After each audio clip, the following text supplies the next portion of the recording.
علی جان یه ذره برو پایین‌تر یه ذره برو بالا شده دست بادی کلاسیکه؟ اینجا نشون بادی کلاسیکه بادی کلاسیک بدن آزاد نشون بدید بچه‌ها مثلا بدن آزاد آقا من زیاد رو بری نداری باز کنم بار کردم علی وایس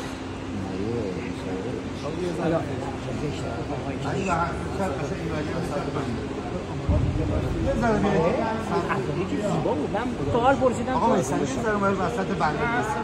خوبه شما بیا مصطفی دستتون شما یه ذره برو سری کلاسیک کارا رو مصطفی این برنامه رو آینه رو ببین شما با شورت درست quarter to right quarter turn to right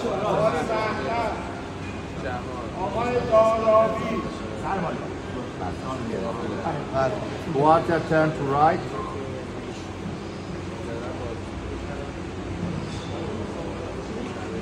باری کلا میتم وایس دادنی quarter turn to right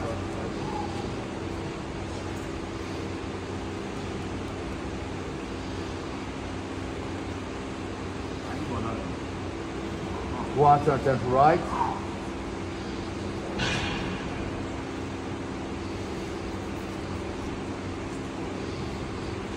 جدول وایسه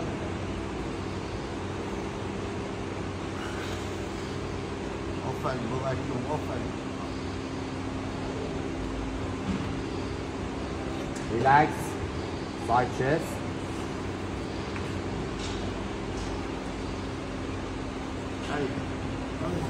پایین واسه نه بغل به پایین واسه اجازه جمع آفرین relax back double وایسه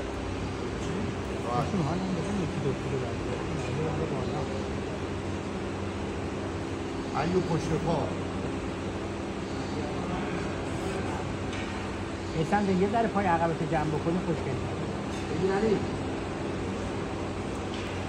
مثلا پاشنه راست دیگه بده بالا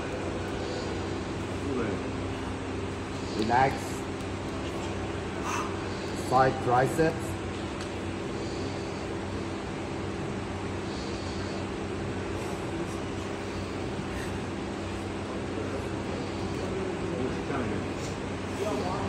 relax abdominal and thigh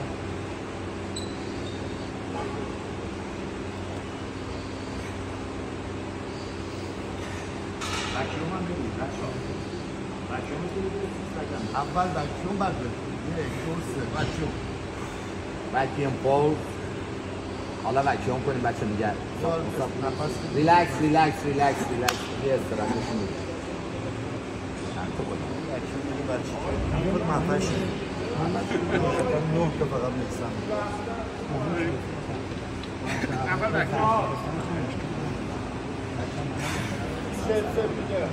vacuum pose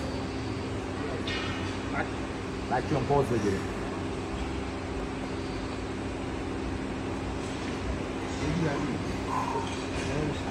که خسته نباش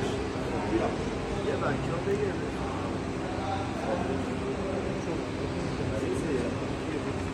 یه هفته سانه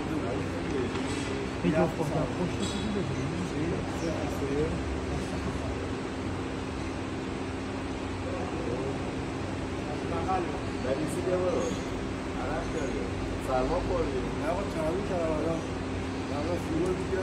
سرما خوردیم حالا ماسک خوردم نه حالا ماسک نداری نه بدبخت بدم بیا برو